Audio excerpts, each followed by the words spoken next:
Hey boys, it's HarmNone. Today, we're going to be customizing the Ubermacht Oracle in Grand Theft Auto Online. This thing is available on Southern San Andreas Super Autos for $80,000 or for free off of the street if you just steal it. It's a great car, let's get into it. Alright, so I just want to say before we get into this, the armor, brakes, engine, transmission, and the turbo are already upgraded on this car, so we're only really going to be doing cosmetic things. With that being said, let's start off with the exhaust. So for the exhaust, we have the stock exhaust, we have the chrome tip exhaust, dual exit exhaust, and the titanium exhaust. Personally, I think I'm going to go for the dual exit exhaust. I like that look, probably the best, I think. Next up, we got the headlights, and of course, we're going to go xenon on that. For the plate, we're going to go yellow on black. For the respray, I kind of have an idea of what I want to do for this car. I'm kind of thinking of like a darker blue sort of color for it, or maybe even a lighter blue. Perhaps like surf blue or like harbor blue, something like that.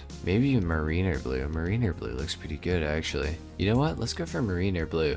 Oh yeah, mariner blue looks pretty clean on this thing, I think. Next up, we got the suspension. We're gonna slam this thing all the way to the ground. It's got a decent amount of suspension travel, which is pretty cool. Next up, we got the wheels.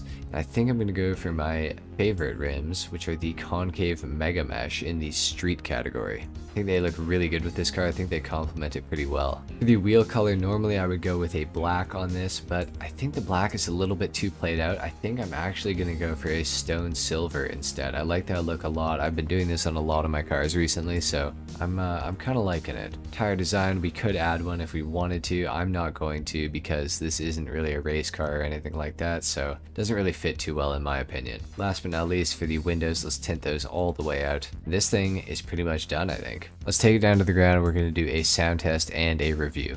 Alright, let's see what this thing sounds like.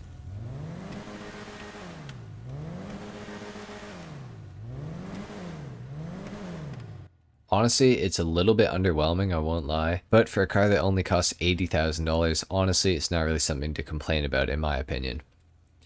Off the line, there's a little bit of wheel spin. I'm pretty sure this car is rear wheel drive only. Let's actually test that right now. As you guys can see, the car is rear wheel drive only. Alright, so getting into the review with this car, it's definitely a bigger car. It's obviously a four-door. It's based off of a BMW 5 Series, I would say, or maybe even a BMW 7 Series. It kind of depends. It feels like it might be a little bit too big to be only a 5 Series, so I'm not 100% sure on that. For what it is, for an $80,000 car or one that you can get for free off of the street, it is a pretty good car, I would say. The handling is not super impressive, that's for sure, but it's not bad either considering how big this car actually is and how big it actually feels. The acceleration as well for being an $80,000 car is not bad. Definitely could be better, but it's not the slowest car I've ever driven, that's for sure. As far as the top speed goes, I'm not honestly sure how fast this thing is. I'm kind of guessing, you know, it's probably not one of the faster ones. It might have a good top speed, to be honest, but I just really don't know. As you guys can see though, it handled the curves there really well, which is very impressive. Let's see how it does on these corners up ahead here. It's got a fair amount of understeer, I want to say.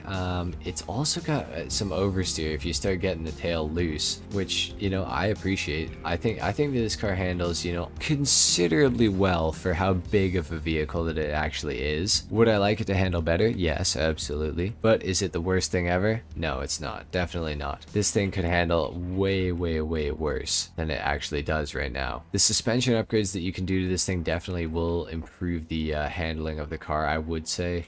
They also improve the look of it, in my opinion. But overall, guys, for $80,000, I would not say no to getting this car. For that amount of money, or for getting it for free off of the street, it is a great car no matter how you slice it. You can sit yourself and 3 friends in here, drive around. It looks pretty good. It performs pretty well. Honestly, just nothing really to complain about because of how just cheap the car is. Like, for what it is, it's you know, it does its job quite well, I think, and you know, for that reason I'd have to say I recommend it for sure. Anyway guys, if you enjoyed this video, if you learned something about the Oracle, leave a like. If you didn't, dislike. Subscribe if you guys are new, and I will see you guys in the next video. Until then, take care.